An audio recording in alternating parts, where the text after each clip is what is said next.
The British Empire controlled a quarter of the world's land and population in 1920. 27 years later, they couldn't afford to keep the lights on in London during winter. That's not a metaphor. The government literally rationed electricity because they were broke. The pound, which had been the world's reserve currency for a century, got shoved aside by the dollar. Nobody invaded Britain. They just ran out of money and time. You'd notice it in your wallet first. Say the dollar stops being what other countries use to buy oil, pay debts, or park their savings. Right now, that status means the US can print money and other countries would still want it. It's like having a credit card with no limit that everyone trusts.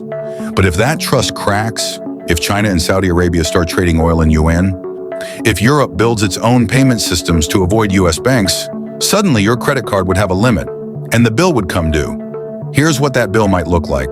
You'd walk into Target and see prices higher than last month. Not inflation from too much spending. This would be different. It's because without everyone needing dollars, the value would drop. Imports would cost more. Your iPhone would cost more.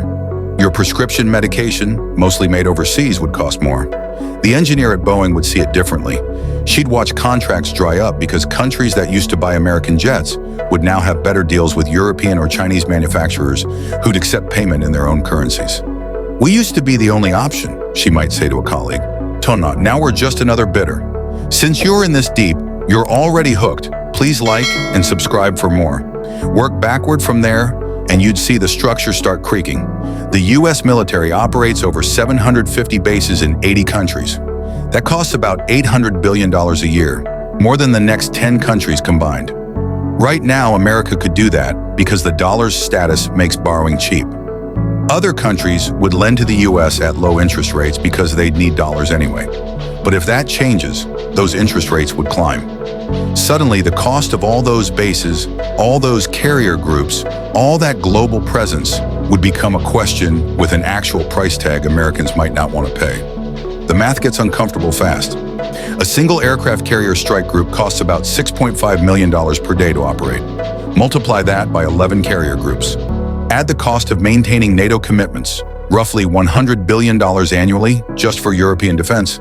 Then there's the Pacific Deterrence Initiative, Middle East operations, African partnerships. Every forward operating base needs supplies flown in, personnel rotated through, equipment maintained in hostile climates.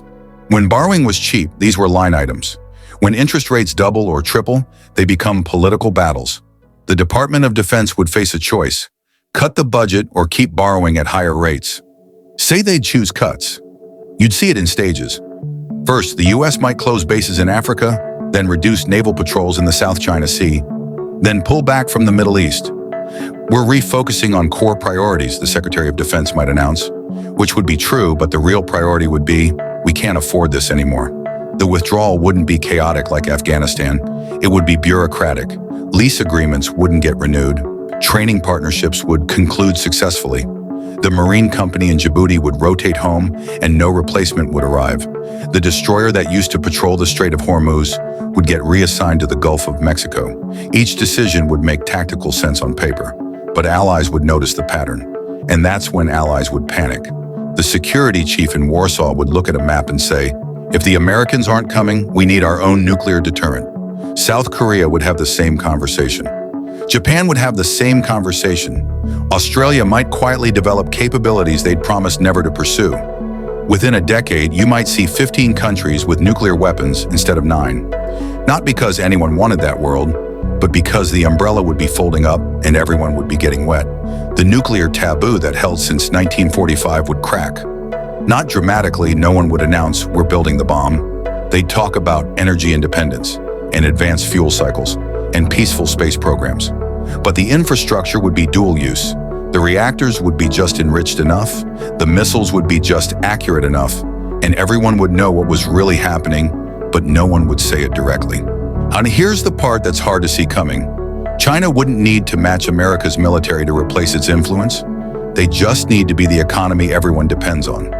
Right now, China makes most of the world's electronics, pharmaceuticals, and rare earth metals.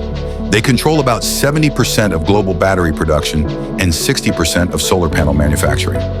If they'd also become the largest consumer market and the biggest source of investment capital, then their rules would start to matter more than American rules. A tech CEO in Silicon Valley would face a choice: follow US regulations on data privacy or follow Chinese regulations to access their market. She might pick China, not because she'd want to, but because that's where the growth would be. China's middle class is projected to hit 1.2 billion people by 2027. America's entire population is 330 million. The math isn't subtle.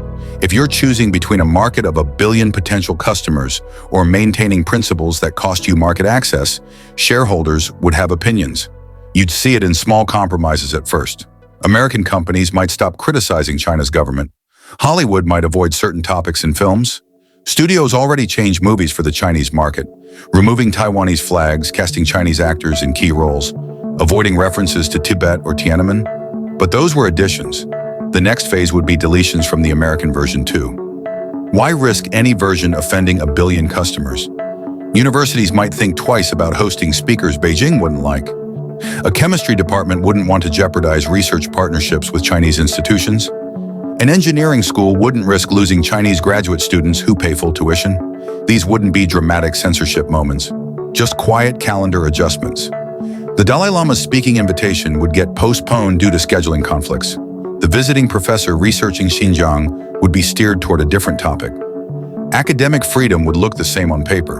The practice would narrow, not because of threats, but because of math. If China's economy would be bigger and their market more essential, then their preferences would quietly become requirements. There wouldn't be a memo saying, comply with Beijing. There would be a spreadsheet showing revenue loss if you didn't, and the spreadsheet would win.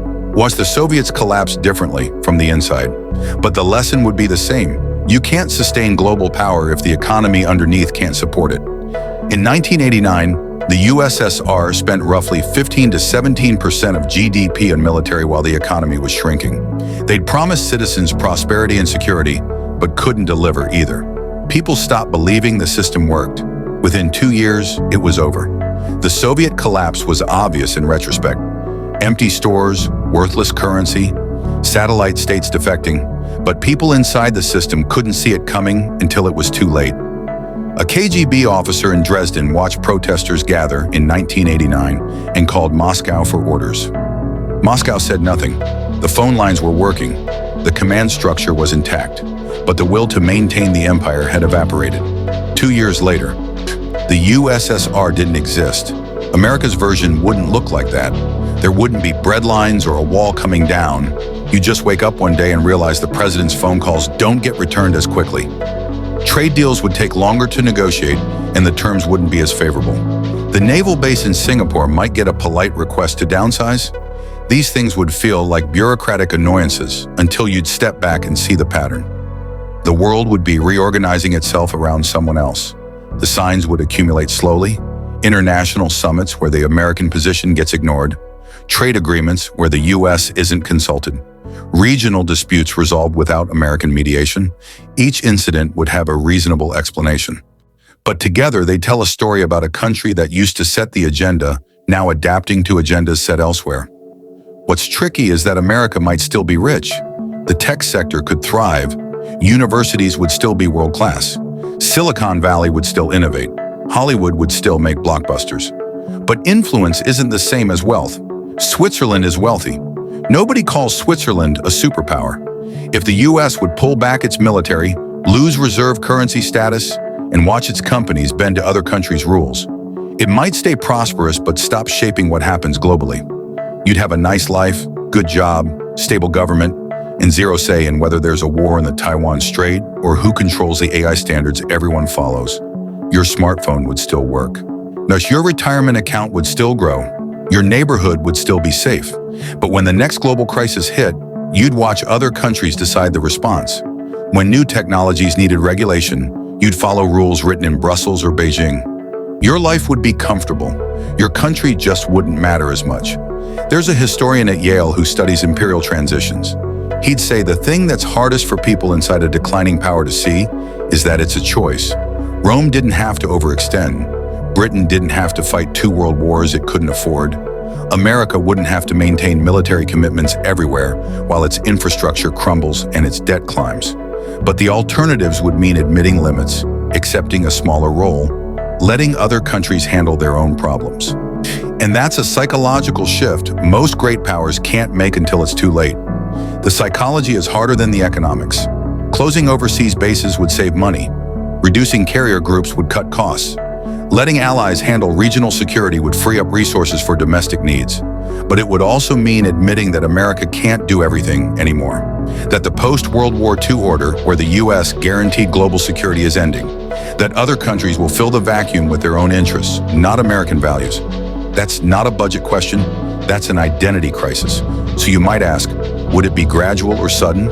History says gradual, then sudden. Britain's decline took decades, but the moment everyone knew it was over came fast.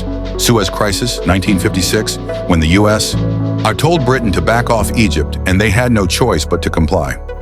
For America, that moment might be when China annexes Taiwan and the US decides the cost of stopping it would be too high.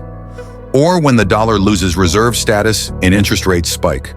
Or when a major ally builds nukes because they can't count on American protection anymore. That moment would crystallize everything that had been building for years. All the quiet compromises, all the strategic retreats, all the times Washington decided not to act. They'd suddenly make sense as chapters in a larger story, and everyone would see it at once. The headlines wouldn't say America loses superpower status. They'd say something specific like, Treasury yields spike to 8%, or Taiwan declares neutrality. But everyone would understand what it meant. You'd probably be standing in line at a coffee shop when the news breaks. The headline would scroll across your phone. The barista might glance up at the TV and say, "Did you see this?" And you'd realize the world just tilted, and the country you grew up thinking was permanent and central had become optional. Not gone, not collapsed, just one of several. And life would go on, but the assumptions underneath it, about who's in charge, what currency matters, which rules apply, those would be different, and your kids would grow up in that world, the way British kids grew up knowing the empire was something their grandparents remembered, but they never would.